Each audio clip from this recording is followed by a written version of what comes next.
आमची अडचण काय झाली माहितीये का, उठल्या उठल्या आम्ही पाहिला मोबाईल, जणू काय सीएम आहे का डीसीएम आहे. नाही, रात्री काय झालंय महाराष्ट्रात कळलं पाहिजे. आणि काय बघणार, मेसेज गुड मॉर्निंग, गुलाबाची लाल फुलं. नाही तिथं फालतू वेळ घालवतो नाही तिथं. मी वारंवार सांगतो, त्या पोरांकडनं अपेक्षाच करू नका.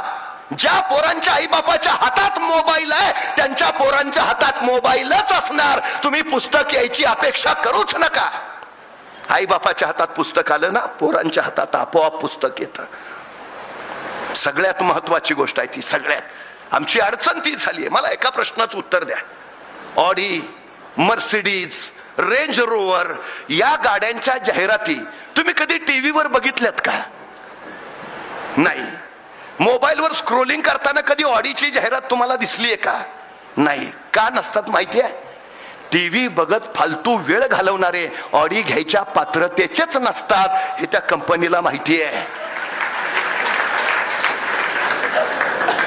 जे मोबाईलवर टाइमपास करताय ना त्याची लायकीच नाही रेंज रोवर घ्यायची. त्याला जाहिरात दाखवून उपयोगच नाही. त्याला जाहिराती कुठल्या? Rummy circle.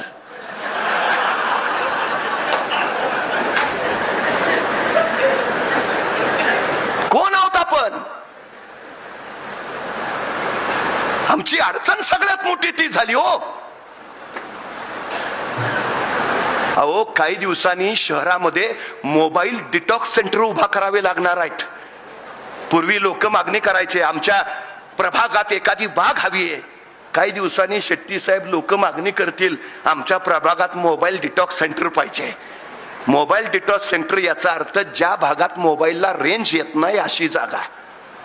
आणखी 5 वर्षांनी डोकं म्हणतील नाही, जरा मानसिक शांतता पाहिजे, जिथं मोबाईलला रेंज नाही तिथं जातो. काळ जवळ आहे, तो लांब नाही. आमच्या क्षमता मारून टाकल्यात, कौशल्य मारून टाकले या सगळ्या गोष्टींनी.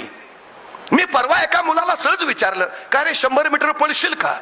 ते 2 मिनिटं माझ्याकडेच बघत बसलं. अरे म्हटलं 100 मीटर पळशील का? मग त्याने हळूच विचारलं, 100 मीटर म्हणजे किती?